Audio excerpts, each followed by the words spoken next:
Back to my channel friends. ఈరోజు morning నాకు ఒక యూట్యూబ్లో కామెంట్ వచ్చింది, జర్నీ విత్ శ్రావణి అని.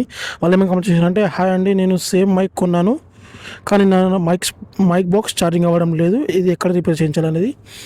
ఫస్ట్ ఆఫ్ ఆల్ మీకు ఎటువంటి ప్రాబ్లం వస్తుందంటే, మీకు ఇక్కడ మైక్ పైన ఫస్ట్ చూడండి, ఇక్కడ మీకు ఇట్లా గోల్డ్ కలర్ స్ట్రిప్స్ ఉంటాయి, వీటికి కార్బన్ వచ్చి ఉంటుంది. మ్యాక్సిమం అయితే అదే ప్రాబ్లం ఉంటుంది, ఇక్కడ కార్బన్ వస్తుంది. వీటిని కొంచెం బ్రష్తో క్లీన్ చేయండి, వాటర్ పెట్టకూడదు. బ్రష్తో ఇట్లా పైన రబ్ చేయండి. అది కాదంటే మీకు బాక్స్కి ఛార్జింగ్ కేసు ఉంటుంది కదా, అది చూపిస్తాను. ఇది వచ్చేసి దీని ఛార్జింగ్ కేసు. దీనికి మీకు ఇక్కడ ఇవి సేమ్ లైక్ ఉంటాయి, ఇవి 3 గోల్డ్ స్ట్రిప్స్ ఉంటాయి. వీటిని చూసుకోండి, కొంచెం వీటికి కార్బన్ వస్తుంటుంది. అక్కడ మనం అవుట్ సైడ్ యూజ్ చేసినప్పుడు వాటర్ పడేవి. ఒకవేళ మీరు దీన్ని రబ్ చేయండి. ఒకవేళ దీంతో కూడా మీకు ప్రాబ్లం అనేది ఏమంటారు, ఇష్యూ అనేది సాల్వ్ కాకపోతే, మీరు ఎక్కడైతే బై చేశారో ఏదైనా షాప్లో బై చేసి ఖచ్చితంగా షాప్కి వెళ్ళి వాళ్ళని అడగండి. వాళ్ళు దానికి సంబంధించింది ఏదైనా రిపేర్ చేయగలుగుతారు. వారంటీ ఉంటే అవుతుంది. ఒకవేళ వారంటీ లేదు అంటే, రిపేర్ కాదు అంటే అంతే. ఎందుకంటే ఇవన్నీ మీడియం చైనా మైక్స్ అంతే ఉంటాయి. మీరు దీన్ని వాడేసి వేరే తీసుకోవడమే, అంతకుమించి ఇంకేం చేయలేము.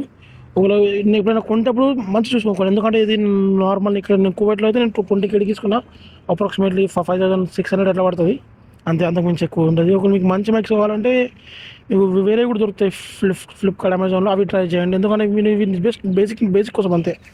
ఇది కేవలం బేసిక్ కోసం మైక్. ఓకేనా? ఈ వీడియోకి అయితే ఎంతో ఒక వీడియోస్ లైక్ చేసి ఛానల్ సబ్స్క్రైబ్ చేసుకోండి.